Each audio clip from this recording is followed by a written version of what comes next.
Çfarë kanë të përbashkëta rrëmbimet jashtëtoksore, programet e fshehta të kontrollit të mendjes, helikopterët e zinë dhe eksperimentet në laborator të fshehtë?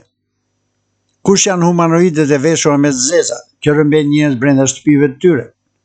Këto përgjigje do të përpiqem që t'i sqarojmë tek emisioni i sotëm. Fenomeni i rrëmbimeve jashtëtoksore është tashmë i provuar dhe kemi një numër gjithmonë më të madh njerëz të rrëmbyer, viktima të këtij fenomeni. Për shkencën në përgjithësi dhe doktorët në veçanti, fenomeni i grabitjes njerëzve duket si i pamundur. 10-300 raste të rrëmbyer nuk mund të justifikohen me arsyeën e sëmundjeve mendore apo gjendje të tjera shëndetësore, siç mundohet të na mbush mendjen shkenca zyrtare. Ka dhe një fakt tjetër që hedh poshtë narrativës zyrtare dhe që është: të gjitha viktimat e rrëmbimeve, pavarësisht njëri tjetrit, tregojnë histori të ngjashme. Kur afrohet një dish fluturuese, godet një dritë e fuqishme, ngrihen në ajër, ka qenie që kalojnë muret dhe dyert, ka paralizë trupore e tjera. Të gjitha viktimat në dhomën e gjumit ndjejnë një prani të një qenie në dhomë dhe griti kryen eksperimentet pas dhe një emocion në fytyrë apo vrasin ndërgjegje. Pasi i lëshojnë viktimat, janë të çorientuar dhe në gjendje shoku dhe kujtojnë shumë pak se çfarë kanë ngjarë, më së shumti pas një periudhe kohe. Vetëm nëpërmjet një hipnoze të thellë viktima mund të kujtojnë gjithçka.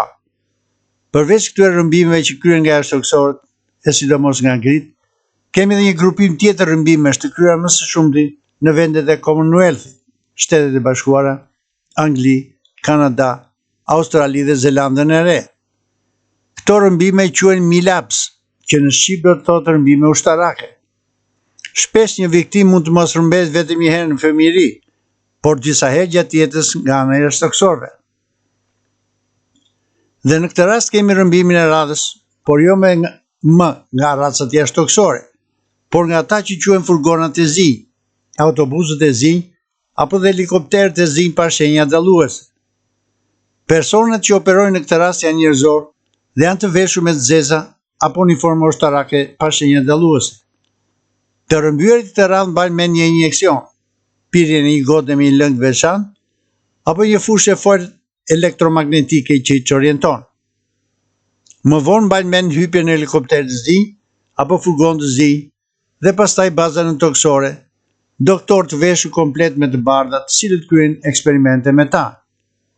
Janë përdorur substanca të ndryshme halucinante që i kthenin njerëzin në përbinça, njësoj si tek filmat e Hollywoodit. Më pas viktimat ktheheshin në shtëpi pa ditur se çfarë ju kishte ngjarë, por me trauma të vazhdueshme dhe të dhimbshme. Shpesh në trupat e tyre janë gjetur transplant të vegjël, fakte këto të ndërhyrjeve kirurgjikale, ku kanë qenë në gjendje anestezie. Pjesa më e madhe e këtyre transplanteve kanë qenë të futura pas veshit, siç e rasti i zotit Robert Nesland, rast ky që meriton një video në vete. Pra, mirë që na rrëmbejnë jashtëtoksorët, por po na rrëmben dhe raca jonë, njerëzit tanë. Një nga kërkuesit më të mëdhenj në këtë fushë është doktori austriak Helmut Lammer, pjesëtar i Akademisë Shkencave në Austri. Ka shkruar disa libra me tema jashtëzakonisht interesante dhe sot do të flasim për histori që ka 50 vjet që qarkullon në këto rrethe. Shpesh edhe njerëzit që punojnë brenda këtyre sistemeve asnjëherë kanë idenë se çfarë ndodh. Në fund të luftës dytë botërore, ne njerëzit u bëm mjaft rrezikshëm, jo vetëm për veten tonë, por edhe për racat e ndryshme që jetojnë në këtë planet, pa folur për florën dhe faunën e planetit. Bëhet fjalë për dy gjëra të rëndësishme: bomba atomike dhe zhvillimi i një sistemi të ri radarësh, si rezultati të cilit, rastësisht si thuhet, ushtria amerikane në zonën Roswell 2 disje fluturuese, temë për të cilën kemi folur. Ky është pak a shumë një variant zyrtar, pavarësisht se unë kam dyshimet e mia për rrëzimin e disjeve, sepse në fakt thanë që janë rrëzuar 7. U tha se disjet e tyre ranë në kontakt me rrezatimin elektromagnetik të një sistemi radar sekret amerikan dhe nuk është as pak e çuditshme që disjet kenë mësuar avari, sepse ka shumë teori që shpjegojnë se këto disje punojnë me principe elektromagnetike. Siç kemi përmendur në atë emision, nga rrëzimet u gjet gjallë një jashtëtoksor i quajtur nga ne EB1 dhe më pas vazhdojmë me marrëveshjen e famshme të 1954-s. rrëmbeni sa të doni, me kusht që t'i ktheni mbrapsht dhe në këmbim Eisenhower dhe udhëheqja e ushtrisë amerikane, apo më saktë establishmenti ushtaraku industrial, do të merrte teknologji të përparuar. Në fakt, fatkeqësisht raca jo nuk e kuptoi gabimin e bërë. Filloi të merrte pasqyra si indianët në këmbim të 10 qindra jetëve të përfaqësuesve të racës sonë që rrëmbeheshin. Paralelisht me ngrit, një bashkim racash jashtëtoksore, që quhet Federata Galaktike, dhe të për cilën kemi folur në një emision të veçantë, kontakton me majën e ushtrisë amerikane, duke bërë të qartë ndihmën e tyre për zhvillimin teknologjik dhe shpirtëror të racës njerëzore, por me kushte të tjera. Frikjen e programit nuklear dhe çarmatimin e të gjithë ushtrive në nivel global. Ushtrisë nuk i pëlqeu ky variant, sepse varianti i parë, me grit, i ndihmonte jo vetëm teknologjikisht, por edhe mbajtjen e armëve bërthamore. Megjithatë, amerikanët në atë kohë nuk e dinin se do të mashtroheshin nga ana e grive, dhe ata nuk u përmbajtën asnjëherë marrëveshjes dhe u dhanë amerikanëve teknologji të vjetruar për ta. Amerikanët u deshin disa 10 vjeçar derisa arritën të prodhojnë diçet e tyre fluturuese. Edhe informacioni që merrnin nga grit me pikatore dhe që duket sikur po siltej përparim për ne, në fakt është shumë larg nga e vërteta. Ne nuk qem gati mentalisht dhe shpirtërisht për një hoftë të tillë teknologjik, dhe ndodhi pikërisht ajo që na paralajmëruan racat nga Federata Galaktike.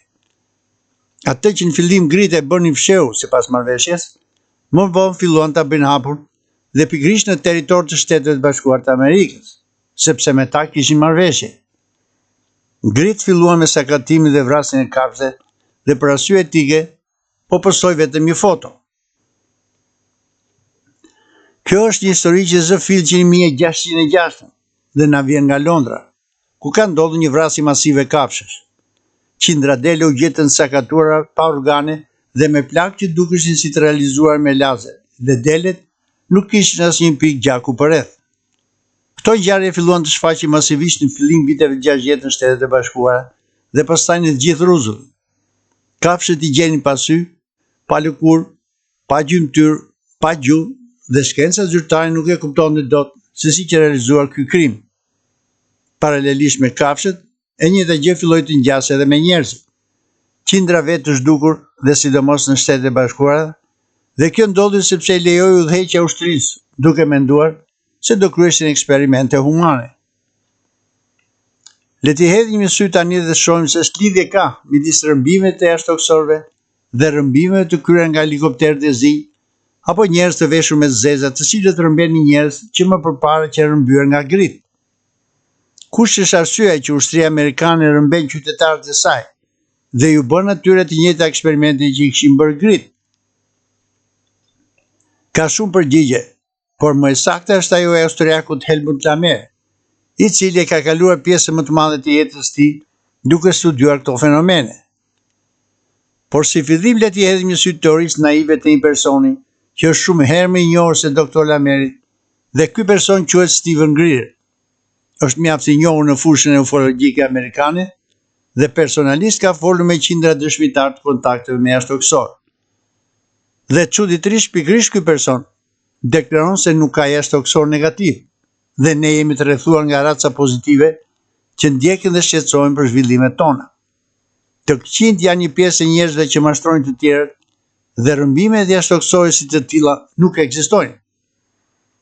Sipas tij, rrëmbimet janë pjesë e programeve të zeza ushtarake që shërbejnë për demonizimin e qenieve jashtëtoksore, duke krijuar kështu negativitet të cilët duhet i kemi frikë.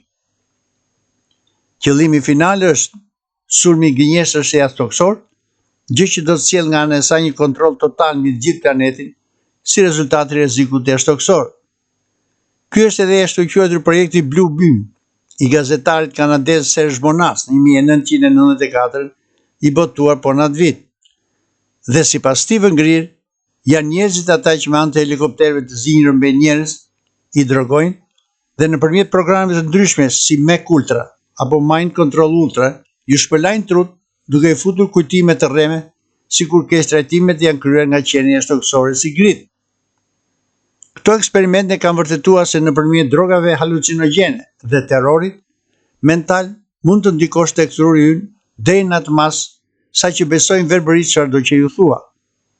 Saga e serialit Jason Bourne, ku në rolin kryesor luan Matt Damon, nuk është një film fantastiko-shkencor, por janë ngjarje reale të realizuar nëpërmjet projektit famkeq Mind Control Ultra, i cili më vonë u mbulua me emra të tjerë, por vazhdon dhe sot. Edhe filmi Kandidati Manchurian, me Denzel Washington në rolin kryesor, trajton pikërisht këtë temë, kontrollin e mendjes dhe transformimin e pacientit në një vrasës, i cili nuk është në gjendje të kuptojë më vonë se çfarë ka bërë. Por kjo nuk do të thotë se grit nuk janë marrë me eksperimentet shënjëzore me racën tonë. Mjaft të kujtoni emisionin me oficerin e sigurisë në bazën Dulce, Thomas Castello, emision ky para ca muajve. Shërbimet e fshehta amerikane dhe jo vetëm kanë arritur që në vitet 60 të krijojnë vrasës për të kryer punët e tyre të pista.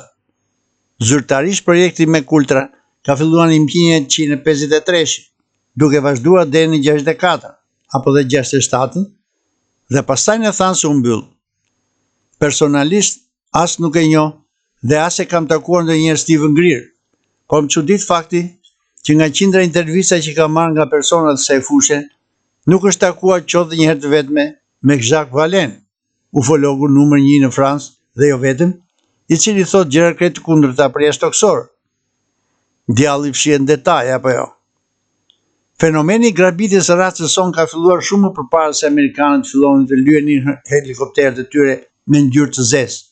Dhe në 1606 nuk ekzistonin këta helikopterë që të sakatonin dhe vrisnin baktit, sipas teorisë Steven Greer. Në mesjet ka përshkrime të rrëmbimeve njerëzore, njësoj si në shekullin 20 apo dhe 21 me një ndryshim.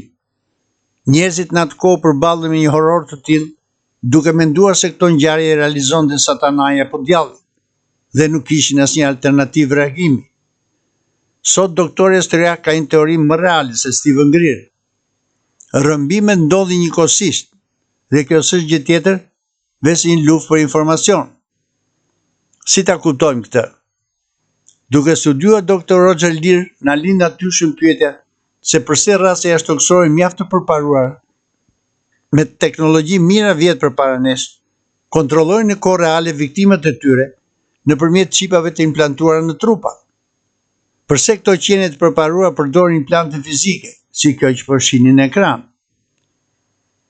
Lamer thot se implantet që gjenden në trupat e rrëmbyrëve nuk vijnë nga jashtëtoksorët, por nga ushtria amerikane për një arsye të fortë.